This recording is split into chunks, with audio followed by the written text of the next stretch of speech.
Eagles fly and spread their wings, and Eddie Belfour, same thing.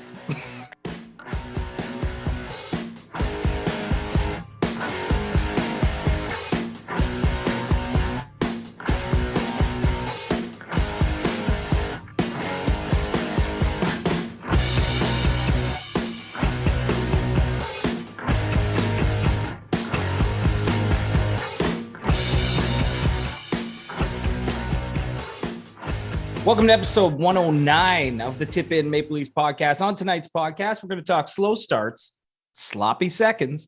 Nick Ritchie's completely invisible. Marner and Tavares need to be better. The Leafs can't afford an NHL backup goalie. Stupid penalties. Key fucking losing it. Austin Matthews timeline Monday. More groin problems. Al's brother, hot in the slot, hit the showers. Just the tip. A Brazzers exclusive. And happy birthday, buds. Aha. And I'm Chad. And I'm Dale. Let's get her going. Let's get her going. So, first up, slow starts and sloppy seconds. Let's just spend 2 minutes off the top talking about happy birthday, buds. Do you know what that's all about? Do you know what that's all about? Is it the Leafs' birthday? No, it's Jack Campbell's cat. Okay, so we're gonna wish Jack Campbell's cat a happy birthday. He threw his cat a birthday party. Are you not familiar with this story? I didn't know this. Fill me in. Yeah. Well, his cat, he's got a couple cats, but one of his cats' names is Buds. Like, I guess Jack calls like all his teammates and stuff like Buds. That's like his thing. Like, he calls people Buds. Like, hey, Buds, like whatever. But he happens to have a cat named Buds. So him and his girlfriend, we'll get to her later, Ashley. I think we've mentioned her before on the podcast, but it's her birthday today. Happy birthday, Ashley, Jack Campbell's hot girlfriend. All right. So they threw a cat a birthday party. That's right. So I can't believe you didn't hear that story this week. It was like, I'm not up on cat birthday parties. Well, I think they were talking about it on Overdrive or something, or somebody was I heard them talking about cats. So yeah, because O-Dog's big on his cats, right? I have cats too. I've never thrown any of them a birthday party before, but but Jack's cat Buds had like a little cat cake and a candle and everything. Holy cow! It was all he loves. Lucky cat. Oh God, are you kidding me? That is lucky cat. Anyway, so birthday party. Yeah, happy birthday, Buds. Yeah, happy birthday, Buds. Just wanted to get that in off the top. That's it. Quick shout out to Jack Campbell's cat, Buds. Hey, Buds. So with slow starts and sloppy seconds, we're going to go back and do a quick recap. And every game, maybe not last night. Last night was different, but the first two games, sort of something we'd seen a lot from this team going back last season and even the season before, slow starts. Yeah. Like Mr. Babcock used to say, you got to start on time. Oh, my God. Babcock, listen, I'm not going to say this now. I'll save it till later. I wasn't even going to bring it up because I totally forgot about it. Remind me of Babcock before we end the show, okay? Just bring up Babcock before we end the show. I have something to tell you. I will. It will blow your mind. All right, I'll bring him up. But anyway, yeah, so what do you want to do? Like a recap here? Or yeah, so we'll just do a quick recap of the week. The Leafs kicked off their season opener, their home opener against the Montreal Canadiens, who are not playing too well to start the season. 0-3 out of the gates. 0-3 out of the gate for the Habs. So they win 2-1. A slow start. Montreal scored first. It wasn't what I expected after a team that had beat you out of the playoffs and basically embarrassed you last playoffs. Did you not expect a little more? Well, dude, a little jump? Look, and we can get to this later when we get to like Marner and Tavares, because I got a lot to say about those two guys through the first three games. But look, honestly, man, like I don't know what the deal is here. Like the Wednesday game against Montreal and then the Thursday game against Ottawa, like the slow start blew my fucking mind. Like it wasn't looking good in either of those first two games through the first period, really. I just didn't like their game. I haven't liked their game in any of the games, really. Bit better last night. But anyway, like, I don't know, man. Yeah, I thought coming off of last season, like Overdrive touched on it this week or last week about like they've been saying all the right things, and Marner, like the whipping boy, and he should be fired up to have a great season. And they just come out fucking like dead in the water right out of the gates, flat as fuck. What the fuck is this shit? Like, seriously. And not all of them. I mean, let's face it, Jack Campbell was sharp. If Jack Campbell's not sharp, they honestly could end that first period down 3-0. I mean, first 5 minutes, he stopped a few 2-on-1s, few point blank shots. He was on fire, man. But Montreal did end up scoring first. They didn't end up scoring first, but the Leafs came back. They won 2-1. They got the win. It's always ugly and sloppy and not great at the start of the season. That's just the way hockey is. Every team does that. Your timing's off, everything's off. But you should be fired up. Fans back in the building for the first time in 18 months. Playing against the Montreal Canadiens at home. Not only is Toronto-Montreal a great rivalry, this is the team that embarrassed you. This is the team that took the 3-1 series lead and made you live the entire summer as whipping boys here in Toronto. You should have come out from puck drop and just filled them. But like you say, just dead. More question marks. It's just like, honestly, I've got some notes on the 3 games. More so, I kind of like let it go for the first night. More so the second night. The game in Ottawa really pissed me off. But because the goals went in. That's what could have happened in Montreal. What happened in Ottawa could have happened the night before if Jack Campbell didn't make some big saves. Slow 100%. Start, you're down 3-0, and then you fight your way back. This is the Ottawa game. You fight your way back. You get 25 shots in the third period. Okay, well, just before we get off that, for the Montreal, like, here's just quickly what I got for the Montreal game. So Habs score first in the first period, first goal of the season. Engvall scores to tie it. It's 1-1 through, I think 1-1 goes to the third. Nylander ends up scoring in the third period. Nice goal. Just some notes that I took down during that Montreal game. I thought Cachet looked good. Yeah, I think he had 5 shots on net. He was banging around. Like, I thought he looked great. He looked great. That third line looks like he's go-to line right out of the gates. Like, he's starting games with them on the ice. Kampf on the PK was good in that first game. I thought the penalty killing was really good in the first game. Campbell was sharp, like you said. And I thought both goalies were good, actually. But they gave up a lot of tight slot chances, and I did not like that. A lot of tight slot chances. Sloppy in the slot. Leafs win it 2-1 anyway. They got to tighten up that slot. And they go to Montreal Thursday night. Anything else you want to add about the home opener? No, that basically great to see the basically sums it up. It was great to see the building pack. I thought it was kind of a boring game, kind of a shitty game. Yeah, not what I expected, but get the 2 points, move on. We go into Ottawa Thursday night. Ottawa's doing their home introduction. It's their home opener. I'm literally watching, and like every player that comes out, I'm like, Who's this? Yeah. I'm Googling them, seeing if I can remember if it sparks anything in my mind somewhere they played. Like, this is a team of nobodies, and then a few, you got Connor Brown and Stützle. They seem to work hard, though. They outworked the fucking Toronto Maple Leafs for the most part in the first 2 periods. Oh, man. And Peter Mrazek got his first start. He wasn't his fault. No, just fluky goals. Like, going back to like what you said up the top, slow starts and sloppy seconds. This game fucking summarizes that to a fucking T. Like, just a ridiculous. Slow start and a sloppy second. Mrazek was unbelievable in the second period. Oh, Mrazek, like ridiculous in the second period. Like, huge 10-bell saves. The other guy, Forsberg, was making big saves. Oh, he was unbelievable. In the third period, the Leafs just came on. But at the end of the second period, nothing really happened in the second period. But at the end of the second period, you're 40 minutes in, and then you're down 3-0. Like, okay, like, now let's get her going. That drives me fucking nuts. I know. Because how many times have they've done that over the years? It's just like, dude, I'm sick of seeing that shit. Okay, it's great. You think you're so fucking good offensively that you can just not play for fucking 40 minutes and then show up for 20 and win? No, you can't.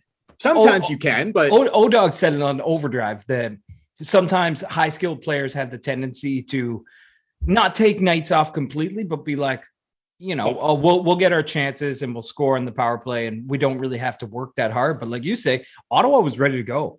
Ottawa was outworking them to the pucks. Ottawa was. They don't have the superstar talent. They don't have the superstar talent, right? And so Ottawa's penalty kill was so basic, but it worked hard, and it gave Toronto's power play some difficulty. And You just can't go down 3-0 and then expect to come back and win it in the third period.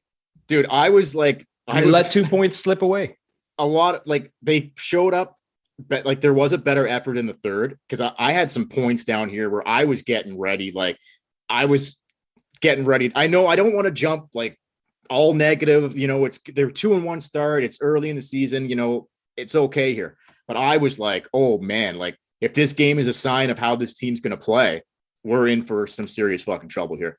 And like, I'm writing notes like, should we get the waffles? Like, where are we at here? But it's only 2 games in. They ended up pushing back in the third. So, you know, and they end up beating the Sens on Saturday night. So like, two things about that game. 2 things. At the end of the second period, Peter Mrazek pulled his groin. Now, we knew it took the announcers a little while to find out what had happened. I knew the second I saw it, groin injury. As soon as he went down, groin injury. I'm surprised they just don't call us and ask. You know what really sucks about that is that they played so fucking shitty defensively in the first 2 periods of that Thursday night game against the Sens. Like, they let a Sens player get that shot off with like a second left. It was the end of the period. Like, how about you don't let that guy even get that fucking shot attempt off? Yeah, and even, you know what I mean? Like, and was it the first goal that Engvall just threw it to the other side without clearing it over the blue line? Brutal fucking turnover. He does that a lot. He's afraid to get hit when he has the puck and he sees someone coming. He just scoops. He had a good night with guys like that. They do that. He had a fairly good night on opening night. Like, he scored. Keith was praising him for the most part, except for he took like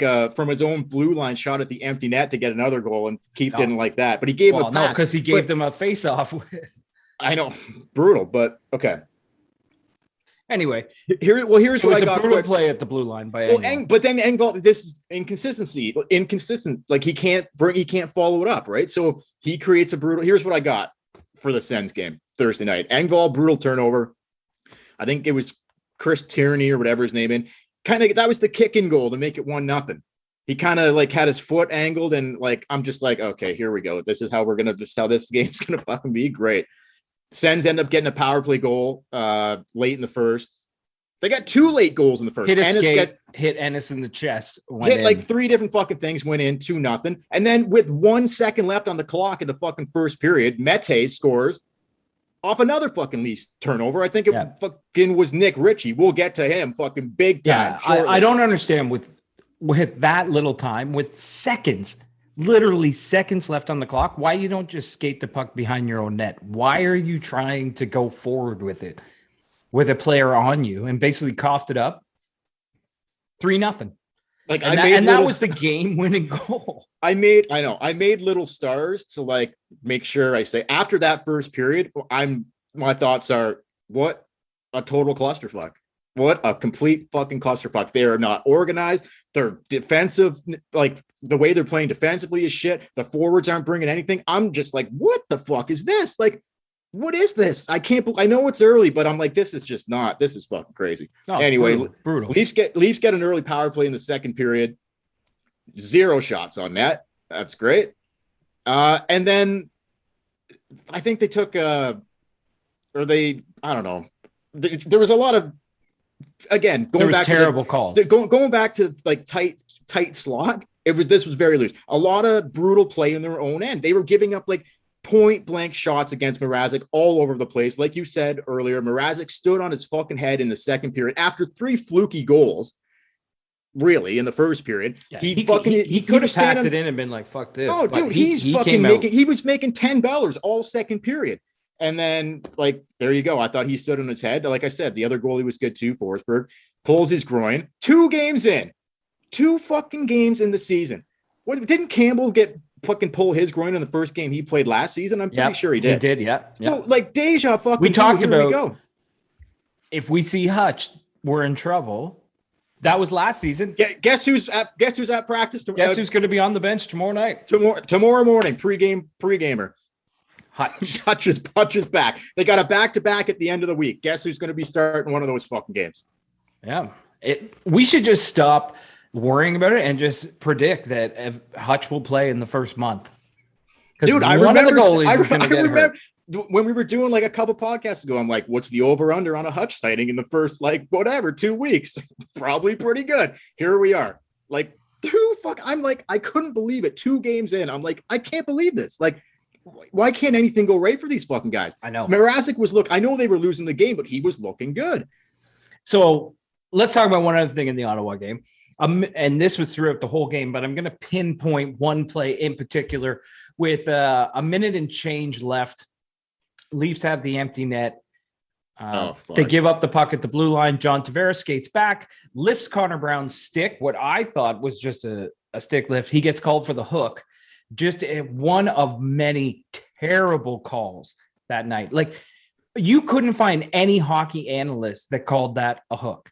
Everybody, even when you watch TSN Sportsnet, all the replays after on the sports news, they're like, that was a bad call. Keefe did not like that call. Well, here's the thing. Leading up to that call, the whole game had been terrible. An almost identical call was made on Engvall like 4 or 5 minutes earlier. And Keefe was like, that's a phantom call. And then they called basically the same thing on Tavares with like a minute left. Whatever. Like, I mean, the calls were bullshit. Keefe was losing his shit. I don't They shouldn't have been down 3-2 anyway, but that was a bullshit call. That was the end of the game right there. Yeah, 100%. And Tavares said that after the game too. He's like, look, we shouldn't be in that situation to begin with, but the calls were brutal. Like, let's just call that what it is. Yeah. Like, I think Keefe had a valid point on that. I would have been losing it too if I didn't see the calls there. I just didn't see it. I think the officiating has been shit. But regardless of that, they came on a bit in the third of that Ottawa game. But like, really, just where were you the first 40 minutes? Outworked, outplayed, sloppy, not a lot of intensity, not a lot of like all the talking of like, oh, we're going to do things different. We're going to be different. I fucking haven't seen it. So shut the fuck up. So we go into Saturday night. They start on time. So what did they end up losing? 3-2. They lost that 3-2. Ottawa game? They just once the penalty was called, it was back to 5-on-5 with an empty net. Before we move on to Saturday's game against Ottawa, Nylander scored again in the Ottawa game. He scored one of the goals. Richie looked like garbage. Spezza got one of the other goal. Morgan Rielly had a point blank chance with like 2 or 3 seconds left. And he fucking misses the net, rips it over the fucking net. Do you remember that? Right at the end of that Ottawa game? Yeah, the Ottawa guy slid. He went over the guy. He just doesn't even hit the fucking net. Like, he probably wouldn't have scored anyway, but hit the fucking net, dude. Anyway, hard to win a game when you're sleeping for the first 2 fucking periods. So, yeah, not a good fucking – did not like that game. So on Saturday night, they come out. They're playing Ottawa at home in Toronto. They start on time. They're giving it to Ottawa. Like, it wasn't even close in the first 10 minutes. Well, dude, before we get into the game, we should talk about this because of the groin situation where Sheldon Keefe gave an update on Mrazek after the game last night. He's going to be out minimum 2 weeks, But with these groin injuries, as we know, they could linger and linger and linger. This could be an issue. This could, who knows how long. Your groin can. You can wake up one day and think my groin's getting better. Wake up the next day, it's worse than the day you pulled it. Exactly. That's how it goes with groins. Exactly. So hoping for the best. Don't tell me I don't know a groin. Hopefully Mrazek is not like, it's not that serious. And like 2 weeks. They haven't announced a timeline, really. He said last night after the game, minimum 2 weeks. That's what he said. Minimum 2 weeks. Okay. Because it was day to day or whatever. No, he said after the game last night, minimum 2 weeks. So due to salary cap restrictions. So at the earliest, we're going to see him as 2 weeks. It could be longer than that, but he's for sure not going to be around for the next 2 weeks, Mrazek. So yeah. Due to salary cap restrictions, the Leafs cannot bring up Hutchison. They do not have the cap space. So they have to sign a goalie from the University of Toronto. Am I correct? That's where he plays? Yeah, Alex Bishop. 20 years old? I don't know how old he is, but anyway, like, look, I just want to touch on this for a second. Like, I just think this is fucking insane, man, in my personal opinion. Like, this, to me, this makes the NHL look like a fucking joke. Can you think of another fucking league, another fucking professional sports league that would fucking pull fucking something like this? Hey, let's grab someone from the fucking local university to come in as our backup quarterback. And or he backup very kicker. well could have went in the game. Campbell could have pulled his groin, and then all of a sudden you're stuck with this. You have NHL caliber goalies, third and fourth strings playing with the Marlies, but your salary cap says no. Well, I don't even know if they I guess I just think it's a bad look on for the league. And I don't know as well, for a second, I mean, I thought, why don't they just call fucking Ralphie? Well, why not? He'd probably fucking just sign him to a 1-day contract. He'd sit on the bench, rocking darts, and fucking you're good to go. Imagine they have a little hole. He'd have a little hole in his mask. Oh yeah, rock the darts through. Imagine they just fucking did. I started thinking, why didn't they just call Ralphie, get him down for one game? Jim Ralph, that would have been awesome. Hockey, a brutal game. But honestly, I think it's ridiculous on the league. I think it's kind of ridiculous on the Leafs, where I get the cap and the flat cap, and it's going to be tough this year. But they could have called up Hutch and whatever, but they haven't. It got me thinking about the development of this team and not developing young guys. When's the last time? Okay, Ian Scott is not with the Marlies right now. He's injured. Joseph Wall, I don't know where the fuck this guy is. He's disappeared off the face of the earth unless he's injured too. These were two goalie prospects they had in the system that they were hoping that, maybe we're going to develop these guys to be our goalies. Not looking like that's going to be the case. When's the last time they developed their own fucking goalie? It's James Reimer, right? That's a mind fuck. In 30 years, Chad. 30 years. Anyway, I know what you're saying, but we digress. And you are right. It is a total embarrassment on the National Hockey League. You wouldn't watch the NFL and the backup quarterback gets hurt and they don't have an NFL quality quarterback to fill that role. No, they call someone from the local fucking high school. Come on up, kid. Come on up. We'll sign you to a 1-day contract. You're right. Only the NHL does shit like that. Anyway, I'm sure it was a hell of a night for Alex Bishop. That's pretty incredible. And yeah, good on him. It was fun. He said they let him go out and speak to the media after the game last night. Did you see that? Yeah. He said that he was 1 game away or 1 day away from being, it would have been him instead of David Ayres in that Zamboni debacle against Carolina. He said they used to rotate on a daily basis. One guy would go, one guy would go, one guy would go. It wasn't the same goalie all the time. And the next day it was his day to go. So he missed that game by 1 game. That would be something that would piss you off, eh? Yeah, David Ayres got to go. He went on a whirlwind tour. I know. He was on Ellen and shit talking about that. Crazy. That was crazy. But anyway, so they go into Saturday night. Hutch is coming though, so don't worry. Hutch is coming. Hutch is back. They go in Saturday night. They get off to a hot start. Everything's clicking. And ladies and gentlemen, we have, for the first time in the 2021-2022 season, we got a tip. Should we roll it? Oh, baby. Prom night promise. Let's go. It's time for Just the Tip. Perhaps play a little game called Just the Tip. Just for a second, just to see how it feels. Jason Spezza wins the draw. Ooh. Right back to Rasmus Sandin. Ah.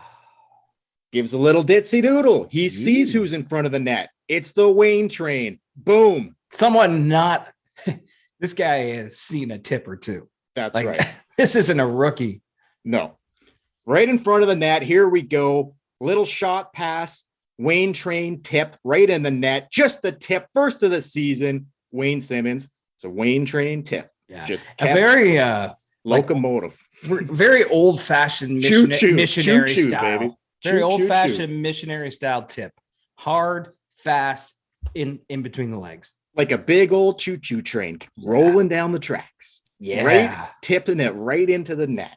Ooh, Wayne Simmonds. Yeah, it wasn't too, you don't want it too aggressive off the start. No, you got to ease your way in with the tip, man. But it was hard enough. It was hard enough, but you don't want to go too hard right away. It's the beginning of the season here. Let's take it easy. And it wasn't like I said, it was a very basic tip.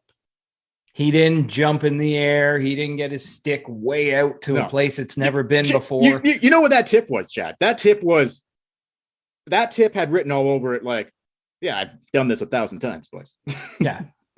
This ain't nothing new to me. It was a Sunday morning tip. That's right. This ain't nothing new to me. Yeah, let's just get me a coffee. I'm putting the tip in. That's what he says. Yeah. So Wayne Simmonds makes it 1-0 with our first tip in of the year, even though we had 3 in a week in the preseason. Doesn't count. No. So that was our first Just the Tip. Anyway, so they're up 1-0. They keep the pressure on.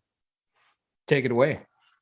Well, 1-0 Leafs there, but then what is it? Nylander wins a little puck battle in the corner, finds Kerfoot out front, and he rips it home. His first shot of the season for little Kerfy, and he buries it. 2-0 Leafs, and away we go. We finally get off to a good start. I thought the fourth line was really good in that period. Simmons gets a goal. Yep. Second line. Spezza has looked fantastic. As much as we talk about slow starts and everything, this guy knows his time's running short and he wants to win a Stanley Cup, and he looks fantastic. Maybe the best contract in the NHL. Jason Spezza at league minimum. Without a doubt. So, again, fourth line looked really good, probably their best period. But Spezza's looked good in kind of all three games at different times. The third line, again, like I'm noticing big time in these three games, Keefe is going to that third line all the fucking time. Like those seem to be his boys right now. Yeah, he's trying to build it as like a shutdown line. Big time. And honestly, I've liked what I've seen out of Camp and Cache. I don't think they've cheated on effort or anything like that. Like I think Cache and Camp have been good. So anyway, 2-0 Leafs after one. Go to the second. Not a lot going on in the second period. Leafs had a 2-man advantage. This I didn't take a note of this though, because I was like, what the fuck is going on here? They had a 2-man advantage for like a full 2 minutes almost. And 68 seconds. Okay, whatever. 68 seconds. Keefe decides to put fucking Nick Ritchie on the power play. Yeah. Nick Ritchie. So anyway, I was just like, what the fuck is Ritchie doing on the power play here too? I just couldn't believe it. Unless Keefe was like, I'm like, maybe he's throwing him a bone, like trying to get him going, whatever. But anyway, didn't fucking work. Guy hasn't done fucking anything. We'll get to him soon. So Sens get one late to make it 2-1. They also had a goal called back on, which ended up being offside late in the second period. So 2-1 after 2 for the Leafs. Go to the third, and hey, it's our little buddy right in the brunt. The Leafs get a 2-on-1, Kerfoot and Brunt, and right in the brunt, makes no mistake. Well, he kind of missed the first shot, but he came back around. He's like, I'm not missing this motherfucker. Yeah. Right in the fucking net. He kind of saw he had a bad angle, and he kind of turned around, and shot it home. And our own Scarborough Brunt, Michael Bunting with his first goal as a Leaf. Right in the brunt. 3-1, another guy baby. Who I thought has looked pretty good in the first 3 games. It's all over the place. Little all over the place. No problem. Getting under everybody's skin. He was driving fucking Ottawa nuts. They're slashing him. They're hacking him, and he loves it. He loves it. So we'll get it. So Leafs end up winning 3-1, but just late in the game, Tavares and Marner had a better game in game 3 against Ottawa, the third game of the season. But I still think there's a lot more that these guys should be doing. But they had some chances in this game, including at the end of the game. Both of them had shots at the open net, and they both couldn't even hit the fucking open net. So that kind of tells you what's up with those two right now. Well, Tavares had a glorious backhand chance that Forsberg just robbed him. Yeah, huge save. So, and with Tavares, I was kind of expecting him because of the head injury and everything that had to happen over the summer. I wasn't expecting him to come out of the gates flying. I figured it's going to take a while for him to get comfortable and get his timing back. Marner, on the other hand, different story, dude. This guy I thought this guy would come out and be like, you think I'm not worth 10 million? Oh, you think I suck? Watch this. He's come out and he looks like the pressure has just broken him. I was thinking like meatloaf all day long, like a bat out of hell. 1 or 2? I don't know. Pick one. Doesn't matter to me. Did you know that Meatloaf didn't make any money off Bat Out of Hell?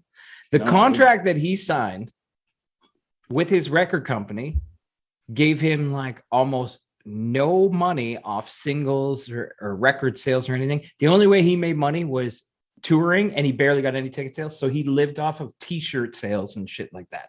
He made no money from like radio play and stuff of one of the biggest songs of all time, In Paradise by the Dashboard Light. That's crazy to me. The more you know. Yeah, well, like that's what I thought Mitch Marner would be like this season, like a bat out of hell, but that's not what we've seen. We've seen like I'm like, what this guy looks like, dude. And we talked about this leading up to the season starting in a couple podcasts we were doing leading up to the start of the season. Like, he's got to come out with a whole different fucking mantra this season of like this. I'm taking this fucking league over. I'm going to stop. I'm going to shut all the critics up.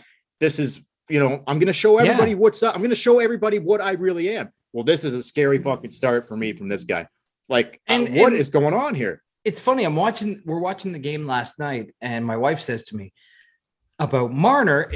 She doesn't listen to the podcast, which blew my mind. But anyway, she's like, the Leafs need a good sports psychologist because she's like, Marner looks like he's in his own head. And I said, they hired Tom Brady's and Michael Phelps, sports psychologist, to work with the team. So it's not like he doesn't have something to help deal with this. But man, his brain looks like it's spinning in circles. He's trying so hard out there to, I don't know what he's trying to do. And then you look at Nylander, calm, cool, fucking on fire. Yeah, like can't miss. No worries, can't miss. So yeah, like I just and like the overdrive guys talked about this. Like just thought that the start of the season, after all the hate in the summer directed at Mitch, rightfully or wrongfully, but he was he got pinned for a lot of the loss in the playoffs. And like, he talks about turning off his social media and he says all the right things, but it's like, okay, you can say it.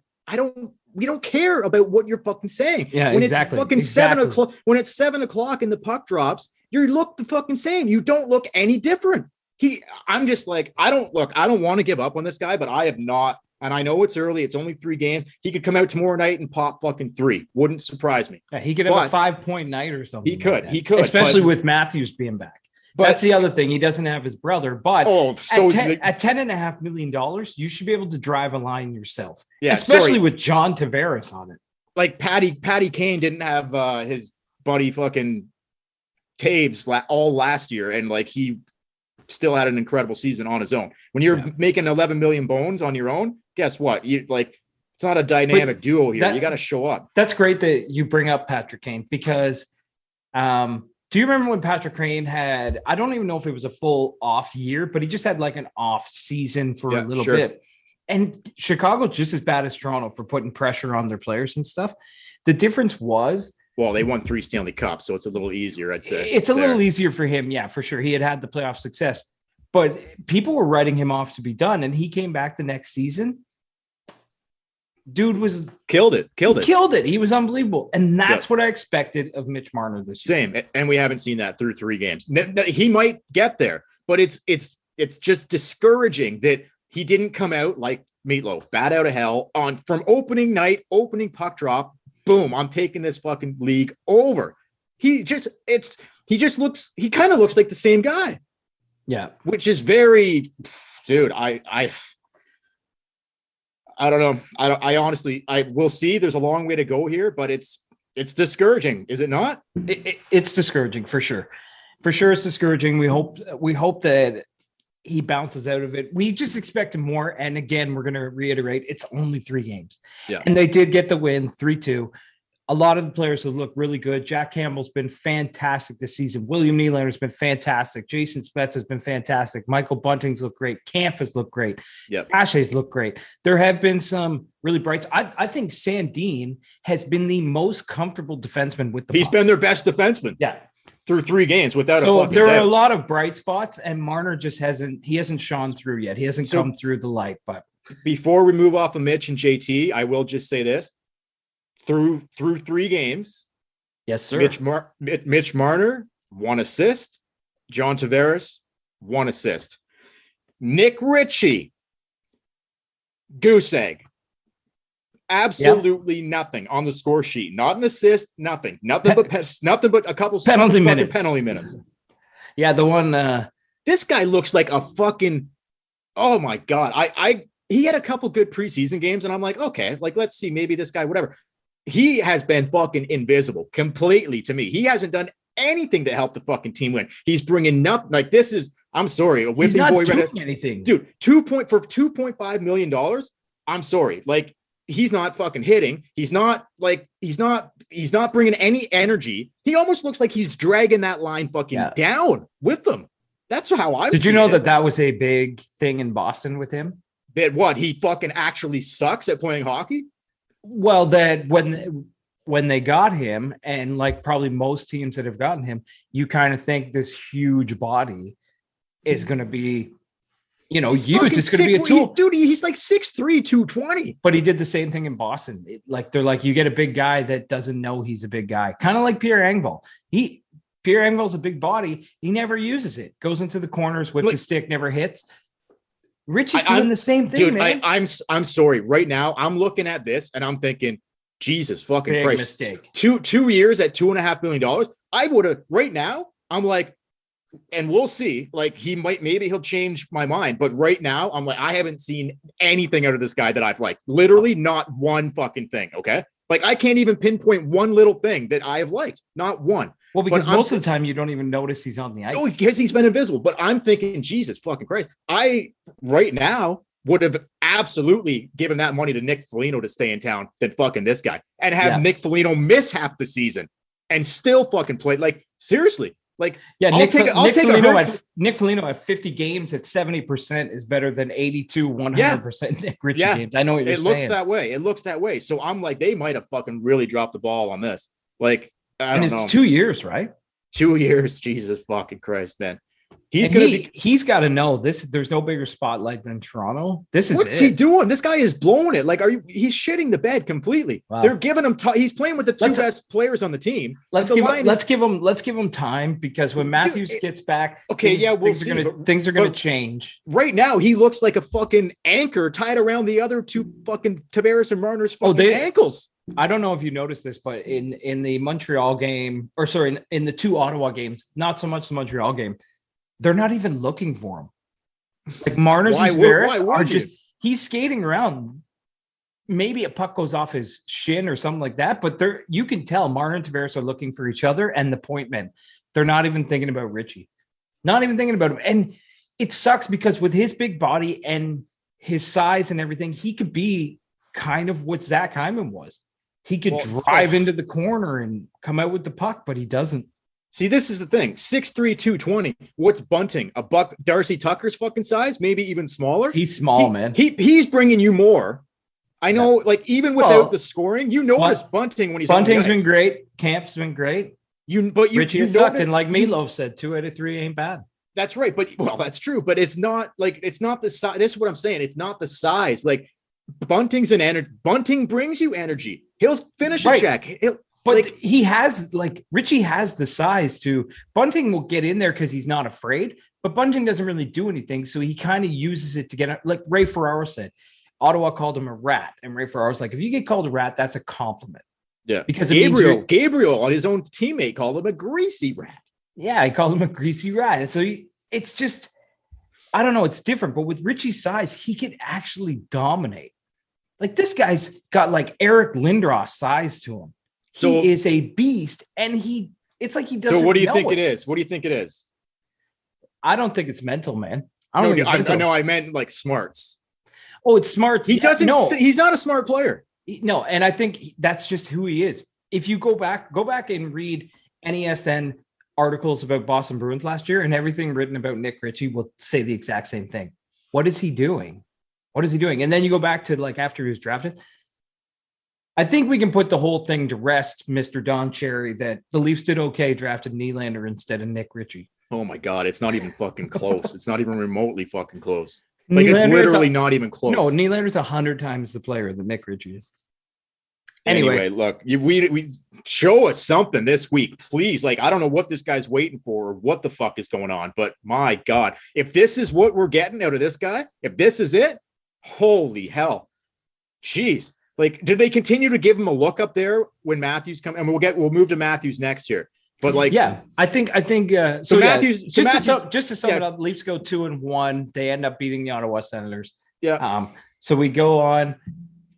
I think they'll give Nick Ritchie a look. I think when Austin Matthews gets back, the only chance Nick Ritchie has is that the way the other teams are going to play against Toronto, you may want to take him off the top line. So that he's not, because when Marner and Tavares are on the ice, they have to face the checking lines. They have to face the good checkers and Ritchie's a part of that line. Maybe you could drop him down to the third line and see if he could do something. Maybe he goes down to the fourth line, which is stupid to have $2.5 million on your fourth line.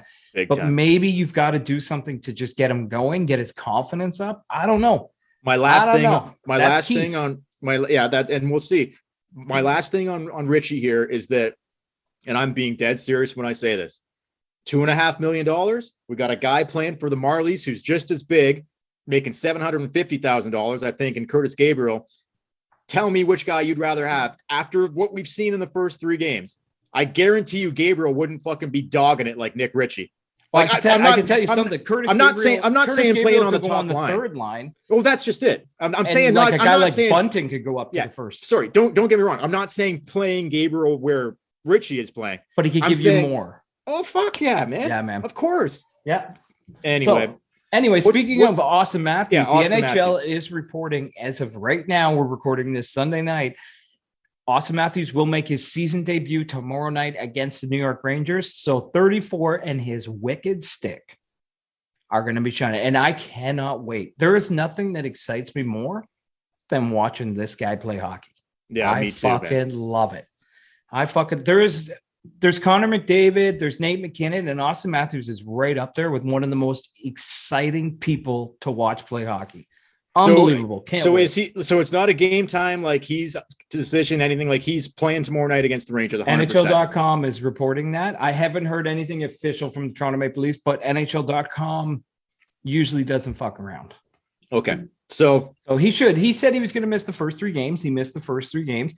If you watch the videos of him at practice, yeah, he looks ready to go. Fuck.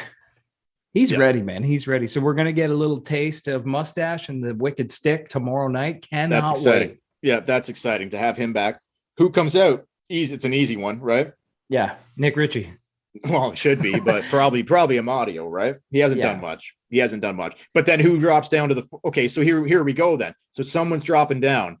Yeah, Amadio comes out, but then who goes to the Kerfoot? And then who replaces him on the second line? Tavares. Oh, right. Shit. Yeah, Tavares. You're just bumping centerman. Matthews will go with Marner and Ritchie, Tavares with Nylander and Bunting. And then your third line will be Kerfoot, Kampf, Cache. And then your fourth line will Engvall. Be Spezza, Engvall, and who's the other guy? Simmons. But do you not think there's a chance that they might keep that third line the way it is and drop Kerfoot down to the fourth line to play with Spezza and Simmons? Think that's a chance? Maybe. Because he seems to really have liked that third line. Like that's his go-to line for the first 3 games. He might. I don't know. He might. Or is it just he likes Cash and Camp and really he's just waiting to maybe they'll be better with Kerfoot with them, more response. I don't know. And I think that's probably more the case. I don't even know if it has to do with the centerman. He just likes those two. And Camp, I've been really impressed, man. I have been super impressed with Dave Camp. Honestly, probably looks like their best signing. Guy never loses a fucking draw. Never loses a draw. So sound defensively. You haven't seen that in a long time where the Leafs have a defensive specialist. They've always been get the most highly skilled guy, but they went out and got a role player. It's a good. He's to me, he looks like their best offseason signing. Yeah, other than Curtis Gabriel. And Cache's look great too. And I think once he finds his timing, he could pop in 15 goals this season. His timing, he missed a whole year. His timing's fucking way off. Of course. And Camp, he's always on the ice taking offensive or defensive faceoffs. You've got and penalty kill. Man, They have him out there to win the fucking initial. You can tell right? Guys like Nylander and not Nylander, Marner, when they're killing penalties, Kerfoot, they're kind of always looking for the breakaway. And Marner should, because he's an offensive threat on a penalty kill. Kampf is probably one of the best positional players on a penalty kill that I've ever seen. He's never out of position. He's never caught out of position. You were talking hockey smarts. Nick Ritchie, Nick Ritchie's a 0. This guy's just like that one. Yeah. He's a 100% hockey. 100%. The guy's got Kyle Dubas written all over him. Yeah, Ritchie, not so much, but anyway. No, he's not. But yeah, I've liked what I've seen out of Camp too, big time for the first 3, whatever. But and before we move off of that, face-offs, Camp, incredibly great winning draws. Tavares is still a hell of a guy winning face-offs. Matthews can win a lot of draws. Spezza is still great at taking draws. So I think their face-off, they've got a lot of guys on that team that can win draws, which makes you're starting with the puck, whether you're killing a penalty or on the power play, winning face-offs is huge, right? So absolutely. It's the biggest part. But anyway, let's take a quick break. When we come back, for the first time this season, we're going to do our week of hot in the slot and hit the showers. We have a Brazzers exclusive. You're not going to want to miss this. You're not going to want to miss this exclusive. And we're going to touch on Al's brother. Kind of gave us a shocker this week. Big time. So that's all coming up on the Tip In Maple Leafs podcast. Stick around. The Tip In Maple Leafs podcast is brought to you by General Mills Bugles. What are bugles? Well, they're a cone-shaped corn chip that tastes awful. Looking to unimpress all your guests by putting out a bowl of food that tastes like shit? Then you need General Mills Bugles. Pick them up today at your local grocery store. Bugles. All right, we're back. We are back. So let's just touch on something quickly before we get, well, this is kind of Leafs related. Oh, definitely Leafs related. Andy Petrillo left Leafs Lunch. And Leafs Lunch did not announce who the host was going to be. So we were all in suspense. We're waiting Tuesday or whatever, Monday, whatever day it was. Yeah, I was thinking Tatty. I was thinking Tat, man. Yes, guy. Well, they went off the board. No guy. They went off the board. Al's brother. Al's brother, man. From Overdrive. Is hosting Leafs Lunch. Anybody who doesn't know who Al's brother is, that's not his real name, but he got his start on Overdrive, like behind the scenes, and just the Overdrive guys, which Overdrive, if you don't know that, like, I don't know, you must be living under a rock. It's the best sports show in Canada by a mile, Overdrive. Best sports radio show in Canada, without a fucking doubt. And Al's brother is a regular on Overdrive. And he was able to parlay his appearances on Overdrive into getting the Leafs Lunch gig. I think it's fucking incredible, man. Good for him. I couldn't believe it. I could not believe it the first day. You text me, you're like, Al's brother? Yeah. Awesome. Anyway, big fans of Al's brother, and I hope that they do great. But I just will tell you this, Al's brother, if you're listening, when your run is done, the next host of Leafs Lunch, you're listening to them right now. It will be Chad and I. We will eventually get into that time slot, and we're going to rename the show the Tip In Maple Leafs Lunch. Anyway, let's move on. For the first time this season, we've already done just the tip. And ladies and gentlemen, we're going to do Hot in the Slot or Hit the Showers. Let's hit that right now. He's so hot right now. All right, God damn it. Let's hit the showers. God damn it. So Dale. Yeah. I will let you go first. You sure? I think we're both going to pick the same person to hit the showers. We've 100%. already whipped them with a wet towel. So we won't spend a lot of time on that, but I don't know if we might split the Hot in the Slot here. So all right, who do you got? Do you want to switch it and go hit the showers first then? All right. Hit the showers. We know who it's going to be. Dude, Nick Ritchie, 100%. Hit the showers. The fucking showers, man. And hopefully Ed Belfour's in there when you're hitting them, because he might get you straight. Like, yeah, he'll whip you with a wet towel, leather jacket, the whole deal. Like, hopefully Eddie Belfour is in the showers with this guy and he can talk some sense into him about like playing hard, eagle style, spread eagle style. Okay, whatever that means. It means Eddie Belfour, man. We don't even need to get into it. Nick Ritchie, you listened to the first part of this podcast. You need to step it up. Hit the showers, wash it off, come back out tomorrow night. Let's see some Nick Ritchie. Some Nick Ritchie. But why do you think they called out Ed Belfour the Eagle? He liked to spread them wide. I don't think that's true. Dude, listen. I don't think that's accurate. It is. You ever seen this guy at a party? Okay, but I don't think that's like.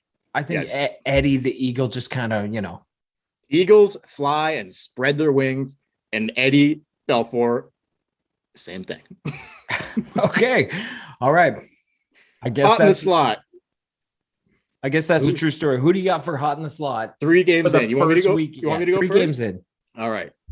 Hot in the Slot for Dale. First week of the new regular season. For me, it's my buds, Jack Campbell. Hot in the Slot to start the season, okay? 63 shots against in 7 periods, only allowed 2 goals. He stopped 61 of 63 shots, for a save percentage right now after 3 games of 969, baby. Right where I like it to be. My right. buds, Jack Campbell, hot in the slot. I can't complain about that pick. That is a phenomenal pick. And 969 just makes it even better. And great to see Jack like have a good start in the first few games. To like, he looks like the same guy. He doesn't look like last year was a fluke, right? Nope. It looks like he's going to be able to do this. We'll see what happens. A long way to go, but I have a lot of faith in this guy, and I fucking love Jack Campbell. Just to reiterate that, I love this guy. Oh, absolutely love him. He is phenomenal as a person. Yeah, you just love this. You can't not like him. It's just impossible. Love him. Love his attitude. Love his whole persona. Since you picked Jack Campbell, I guess I'll pick the most obvious one.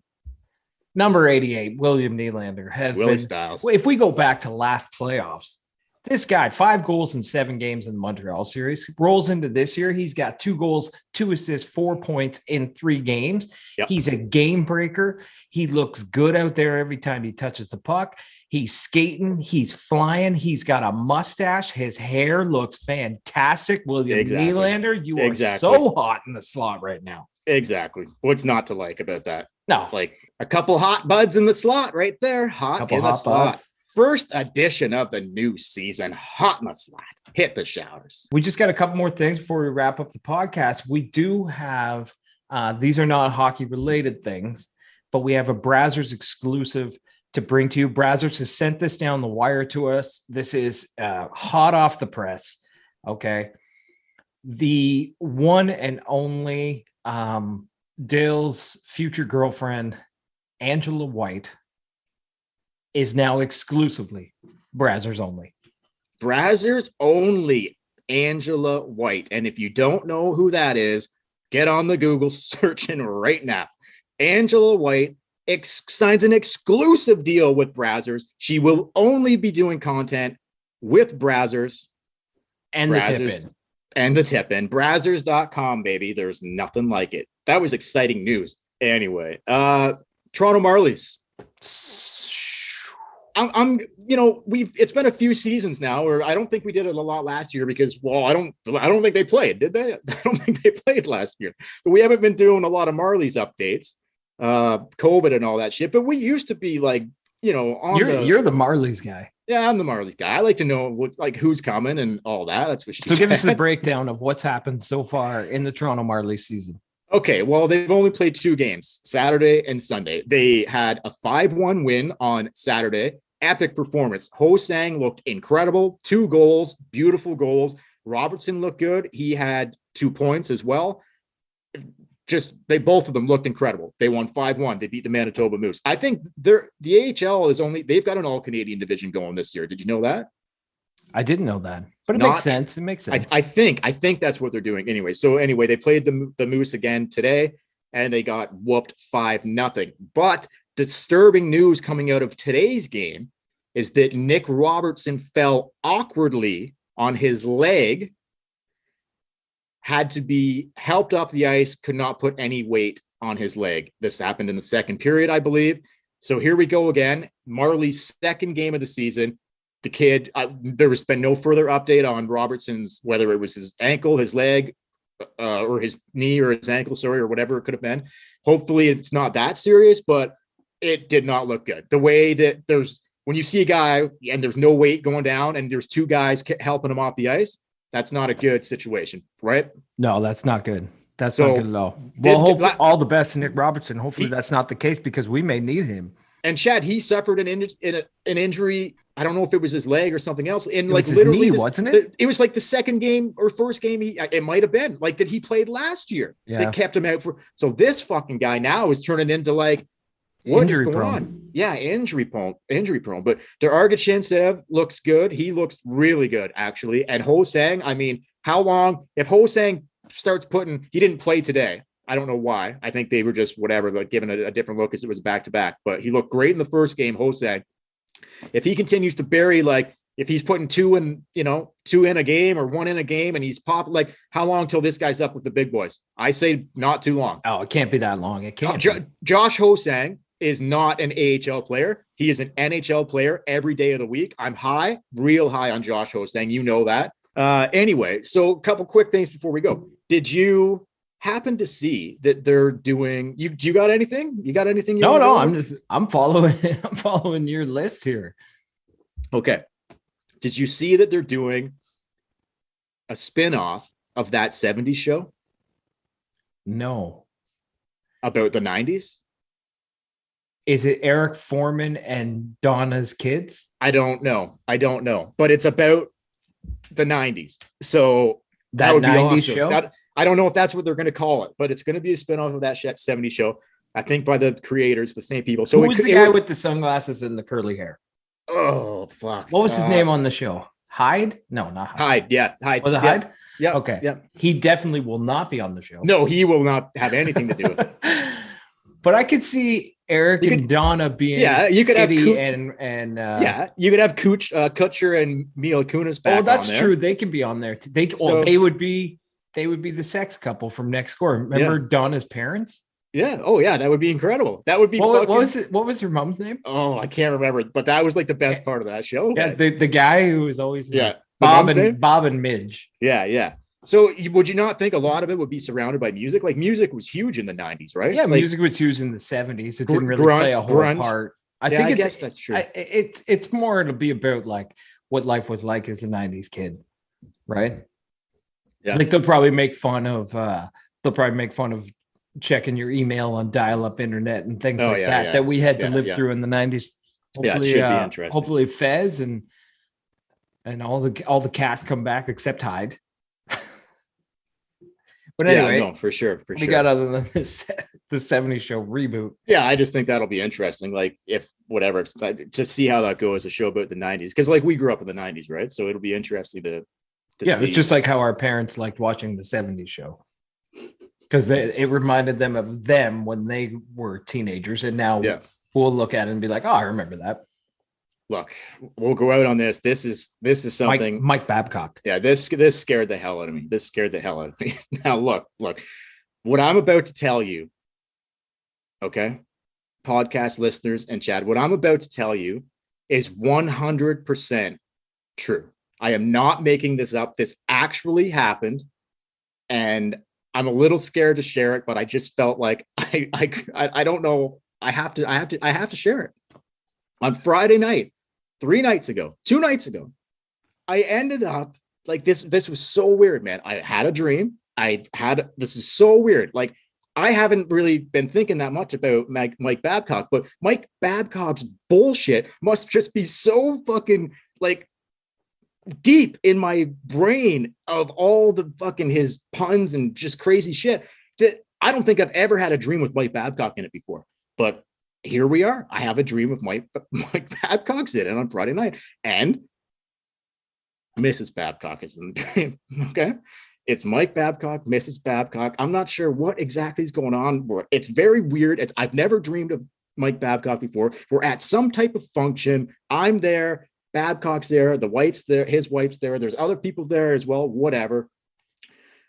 Let's just get right to it. In the dream, Mrs. Cock pulls me into the bathroom, and I end up having sex with Mike Babcock's wife. And I am not making this up. This is a 100%. But did true. you start on time? I don't think so. But it was so weird. Like I wasn't the aggressor in the dream. She pulled me into the bathroom. It was just in the bathroom, boom, in and out, walked out like nothing fucking happened. Boom, bang, bing, bing, bang, boom. And Mike was home? Mike, we were at a function. It was some type of function. Like, I'm not sure what exactly. There was other people there. It wasn't just the three of us. There was all kinds of people around. But it just like, I specifically remember it being like me, Babcock, and his wife. And I don't even really know what his wife looks like. It just was the girl in the dream that was like his wife that pulled me into the bathroom because she wanted to fuck. And that was the dream, man. And I woke up and I'm like, and I remembered it. So Mike wasn't even like like he didn't chase you down. You didn't dream about fighting him. Just his wife pulled you into the bathroom, and it was it. 2 minutes for hooking, and that was it. That's exactly right, man. And she went out, and I went out. I went one way, she went the other way. That's it. That was it. It's so weird. It's just like a fantasy of yours to have that happen. And I've never thought that. But with an older woman that would happen, and your brain just made the characters Mr. and Mrs. Babcock. But why would that be? I have no idea, but that's kind of what happened. Well, I'm glad you saved that to the end of the podcast, because I don't think anyone would listen after that if you had shared that at the start. I think most people have tuned out. It was crazy. Anyway, hell of a dream. Anyway, listen, everybody. For the Tip in Maple Leafs podcast, don't forget to follow us on Facebook and Instagram at the Tip in Maple Leafs podcast, on Twitter at the Tip in Podcast, email us at the tipinpodcast@gmail.com. But most importantly, go to our YouTube page, Tip in Maple Leafs podcast. Dale's been working super hard, cutting clips of the show, doing great thumbnails, some of the best thumbnails I've ever seen on the internet. So go to YouTube, go to the Tip in Maple Leafs podcast channel, hit like, hit subscribe, hit the bell so you get notified of the videos. And well, we'll see you next Saturday, next weekend after no more Canadian teams. We got some American teams coming. Finally, the States, baby. It's going to be incredible. The Rangers are in town on Monday night. The Sharks are in town on Friday, and the Leafs are going to Pittsburgh on Saturday. And we'll be back next weekend after those games. So for the Tip in Maple Leafs podcast, I'm Chad. I'm Dale. We'll see you next weekend, baby. Catch you later.